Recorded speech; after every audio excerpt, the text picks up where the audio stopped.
Audio Jungle.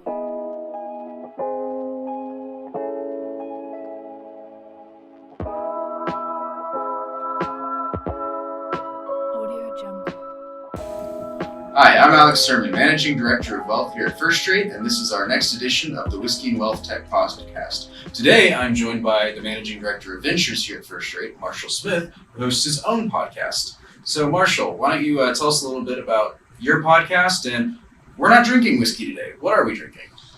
Great. Well, hey, thanks for having me here on the Whiskey and WealthTech podcast. I'm a big fan. Listen to all your episodes. And yes, that's right. I do host the Ventures in WealthTech podcast. I think our podcasts are sisters or brothers. And we talk all things early stage tech and innovation in the wealth tech space. And so First Rate Ventures is First Rate's corporate venture capital strategy, where we invest in early stage wealth tech companies around the globe. And we also represent First Rate's interest in acquisitions around the globe. And so the reason that we're not drinking whiskey today is because we're drinking a pisco. And I was introduced to pisco on a recent trip to Santiago, Chile, where we just announced an acquisition of Finantech. And so I think it's fitting for this episode that you were generous enough to move slightly beyond whiskey to the pisco variety. And so that's what got us here today. Excellent. Well, without further ado, let's try this out. So, cheers. Cheers.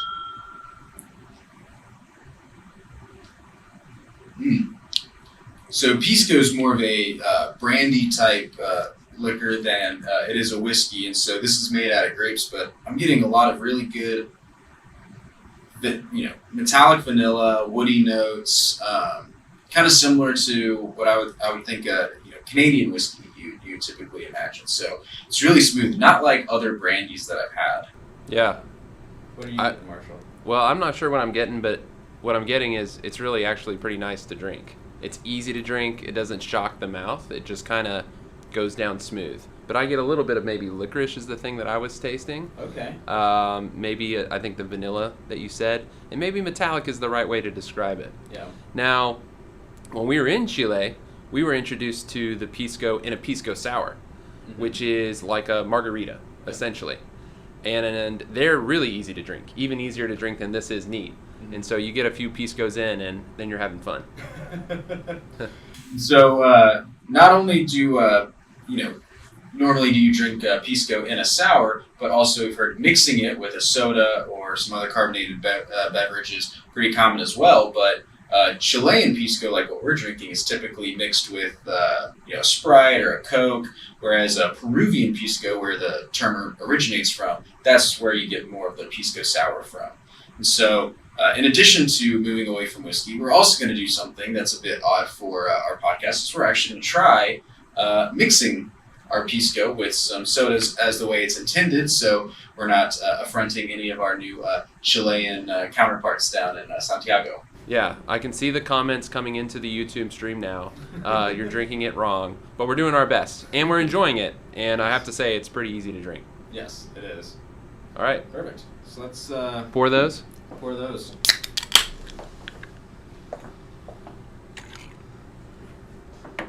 So I got a question for you, Alex. Okay. Will this be the first and only time that you don't drink whiskey on the Whiskey and WealthTech podcast? It is indeed the first time. We'll see if it's the last time. Okay. I'll take that. Yeah. I could see other opportunities for us to enjoy other beverages than whiskey, depending on the situation. So We have had one episode where we had a interviewee actually smoking a cigar rather than drinking a whiskey. So wow. We've that reminds me of Elon's episode where he was smoking something else on the episode. I don't know if we'll ever get there here on Whiskey and WealthTech. That might be a little bit too far afield for the Whiskey and WealthTech. Whiskey and WealthTech podcast. Okay. So, cheers. Cheers.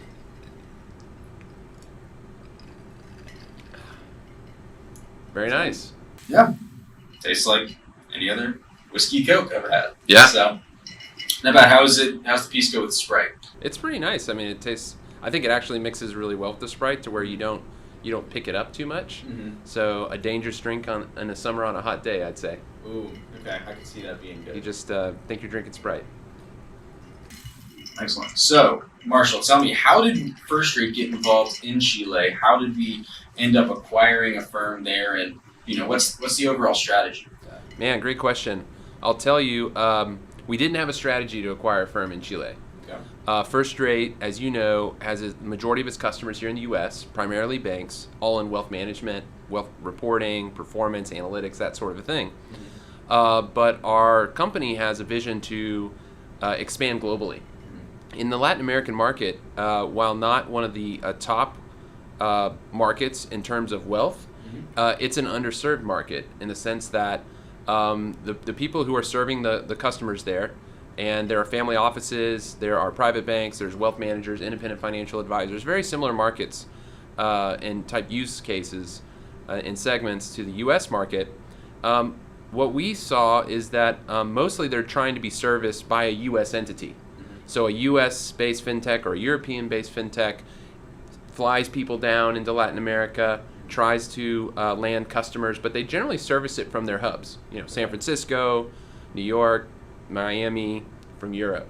And so when we started exploring that region, we came across a company that seemed to be doing a lot of things similar to us. Mm-hmm. They did performance, they did reporting, they did data aggregation, and I reached out to them over LinkedIn and more or less said, hey, you guys are doing WealthTech, you're doing performance reporting, so do we.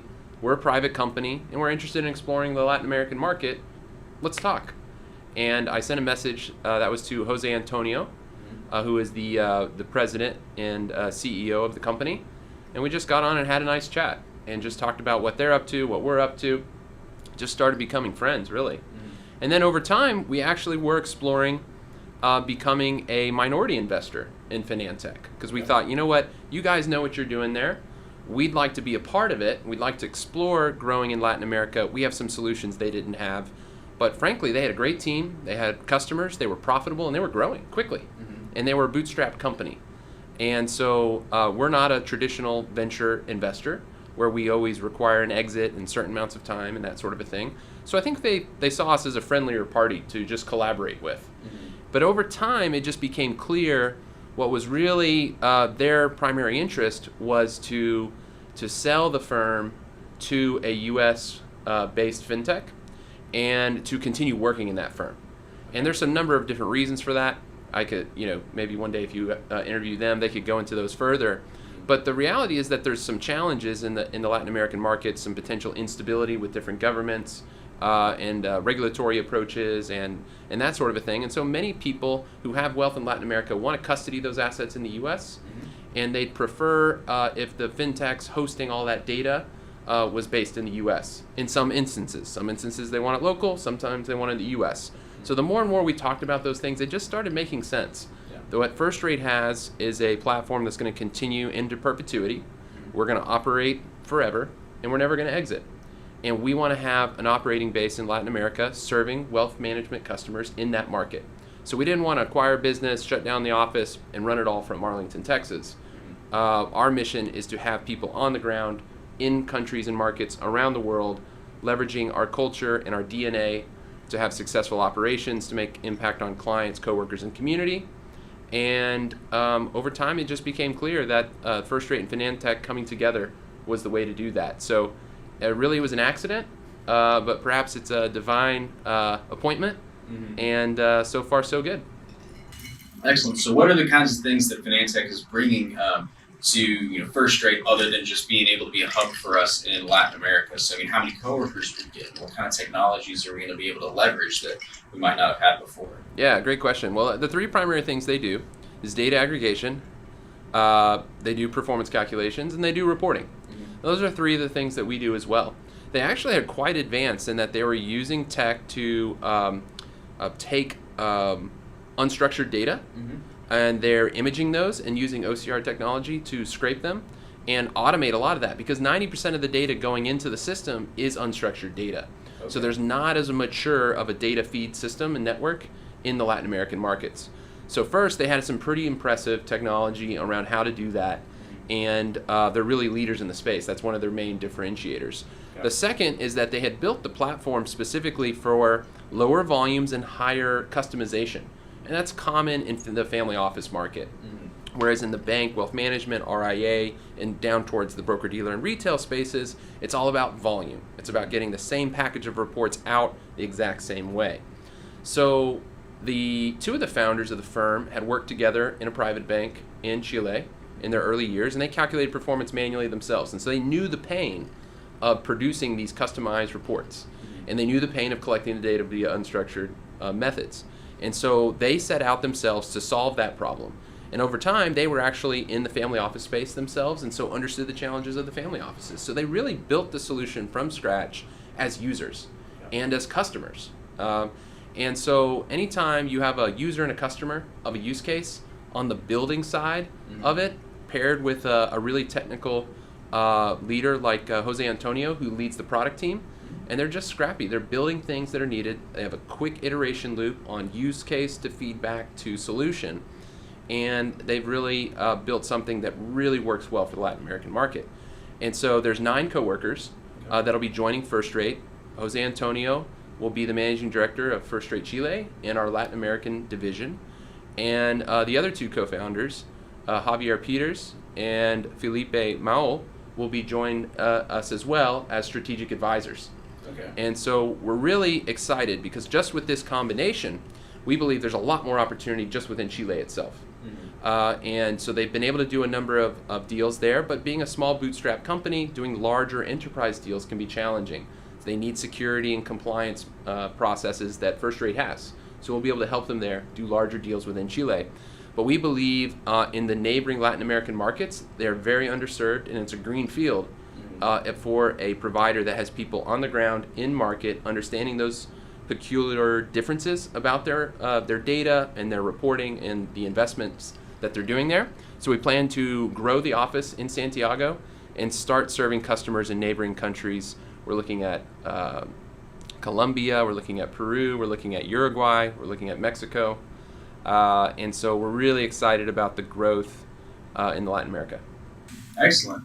Well, that all sounds great, and we're happy to welcome a few more coworkers here to First Rate and be able to start spreading that First Rate culture all the way down to Santiago. And so, Marshall, now that you've helped us acquire Finantech, and it's going to be run by Jose Antonio, what's next for you? So, what's on the horizon for Ventures now? Yeah, great question. So we're just going through our 2023 planning and review cycles. And so Ventures is very excited to continue helping First Rate grow into some specific markets. We're going to be focused on the Asia Pacific and European markets in 2023. That's a focus area for us. There are opportunities in the U.S. market that we're also interested in. There is a pending transaction that we can't announce yet that you should be hearing about here in the next 90 days. That'll be very exciting for us in our U.S. market. So we're going to be focused on the Asia Pacific and European markets. Those are 2 markets we actually have traction in. Just in the last 2 weeks, we signed our first customer in the Asia Pacific region, and we should be signing a second and third customer in the next quarter. And in Europe, we've had customers now for over 10 years, and direct customers for the last 2 to 3, and now we have employees now in Birmingham. And so what we want to do is look at potentially acquiring firms or investing in early stage firms that have a presence in those markets. So really Ventures does 2 things.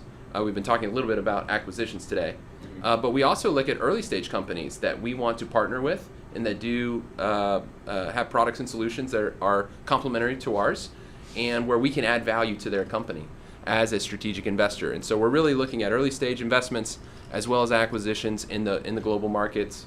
We're also really interested in exploring the Middle East, North Africa in 2023. That's what we see as an emerging market. There's lots of development going there for tech and blockchain.